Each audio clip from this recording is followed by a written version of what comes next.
करणी सेवा के राष्ट्रीय अध्यक्ष सुखदेव सिंह गोगामेडी की 5 दिसंबर को ताबड़तोड़ गोली मारकर उनके ही घर में हत्या कर दी गई।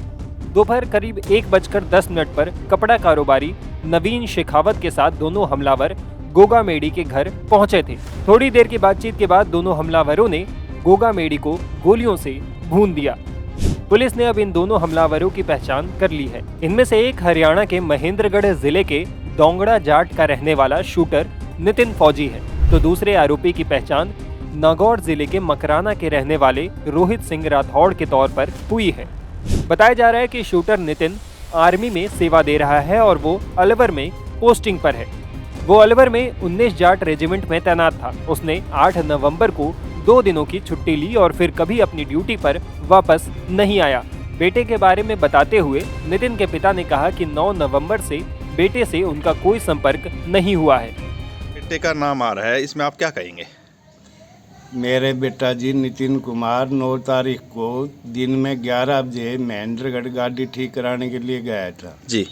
शाम को 4 बजे तक गाड़ी ठीक हुई। उसके बाद हमारे से उसका कोई संपर्क नहीं हो रहा अभी तक जी। जैसे आज मीडिया में कुछ बातें हो रही है इसके बारे कुछ बातें हो रही इसके बारे में, उसके बाद नितिन के बारे में हमारे को कुछ नहीं मालूम, कोई जानकारी नहीं। कोई जानकारी नहीं।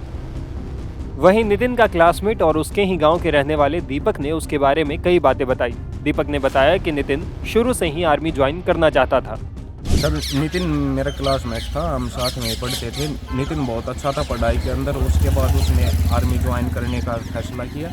आर्मी के अंदर उसने तैयारी की थी, राजस्थान में जाकर वहाँ से अपनी फिजिकल की तैयारी की। उसके बाद उसके आर्मी में ज्वाइन हो गई थी। अब 1 साल के पहले उसकी शादी हुई थी, तो पढ़ाई में अच्छा था और कोई वो ऐसे बात नहीं थी। वह एकदम ही पता नहीं क्या उसका ब्रेन वॉश हुआ, क्या हुआ है, अब एकदम उसका नाम आया हुआ है।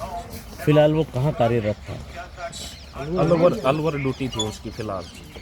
उससे पहले आरआर थी जम्मू, वहाँ पर था। लगते ही आरआर में आ गई थी उसकी ड्यूटी। आर्मी के अंदर आरआर में सेवा देकर आया, उसके बाद में अलवर पोस्टिंग हो गई।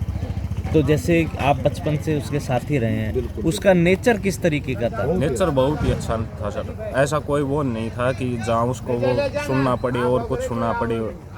हमारे साथ रहा, यानी 12वीं लगा हम साथ थे। उसके बाद उसने आर्मी की तैयारी कर दी थी, हम कॉलेज की तैयारी कर रहे थे। तो मतलब एक इस तरीके से उसका नाम आपराधिक रिकॉर्ड में आना आपको कैसा लगा? सर हमको भी विश्वास नहीं हो रहा है कि ऐसे एकदम नाम आ गया उसका। अचंभा महसूस हो रहा है एक तरफ से, ये लगा लो हमको तो। वहीं गोगामेडी हत्याकांड के दूसरे आरोपी रोहित सिंह राठौड़ के बारे में उसके पड़ोसी ने कई खुलासे की। मकराना में रोहित के घर पर ताला लगा है। रोहित के पड़ोस में रहने वाले एक शख्स ने बताया कि वो पॉक्सो एक्ट के एक मामले में जेल गया था। इसके बाद से ही उसमें बदलाव आने शुरू हो गए थे। ये जो रोहित का घर है, आप जानते हैं रोहित? बिल्कुल जानता हूँ। क्या किस तरह क्रियाकलाप रहता था उसका? ऐसा है, वो पहले तो बच्चा था, देखो पढ़ने जाता था। तो वहाँ किसी लड़की से इसका अफेयर हो गया और उसके बाद में अफेयर में पॉक्सो एक्ट में जेल बंद हो गया। उसके बाद इसकी प्रवृत्तियां चेंज हुई है।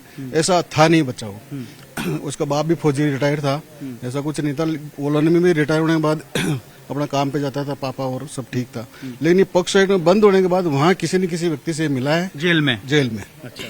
जेल में काफी टाइम रहा है और बाद में इसके पापा जमानत पे छुड़ा लाए। पापा के टेंशन रहा तो उससे कैंसर हो गया, उनकी डेथ हो गई। यहाँ क्या आना जाना कैसा रहता था? कॉलोनी वो बोला अपनी धुन में जाता था, उन्हें किसी से नमस्कार सर करता नहीं था। जैसे कोई सामने हम लोग मिल जाते थे, नीचे गर्दन करके निकल जाता था। उसका बस एक ही रूटीन था, आना और जाना। बाकी कॉलोनी में कोई गतिविधि नहीं थी उसकी। बाहर क्या करता था ये हमें पता नहीं। अभी कोई गतिविधि बढ़ गई हो, गाड़ियां ला रहा हो, दोस्तों को ला रहा हो? अभी रिसेंटली थोड़ा बहुत करे लग्जरी गाड़ियां लेके आता था शाम को सुबह। वो लग्जरी गाड़ियां तो उसकी वैसी कैपेसिटी तो नहीं थी, लेकिन वो कहाँ से लाता था वो तो वही जानता है। इसका मतलब किसी बड़ी गैंग से संपर्क हो सकता है? कुछ न कुछ तो हुआ है, जब भी तो इतना बड़ा अपराध किया, ऐसा थोड़ी कर सकता है कोई आदमी। बता दें कि गोगामेडा हत्याकांड की पूरी वारदात उनके घर पर लगे सीसीटीवी कैमरे में कैद हो गई थी। इसके आधार पर पुलिस ने दोनों आरोपियों की पहचान की है, लेकिन ये दोनों आरोपी फिलहाल पुलिस की पहुंच से बाहर हैं। इधर गोगामेडा हत्याकांड के विरोध में राजस्थान में जोरदार प्रदर्शन चल रहा है। टाइम्स नाउ भारत डिजिटल की रिपोर्ट।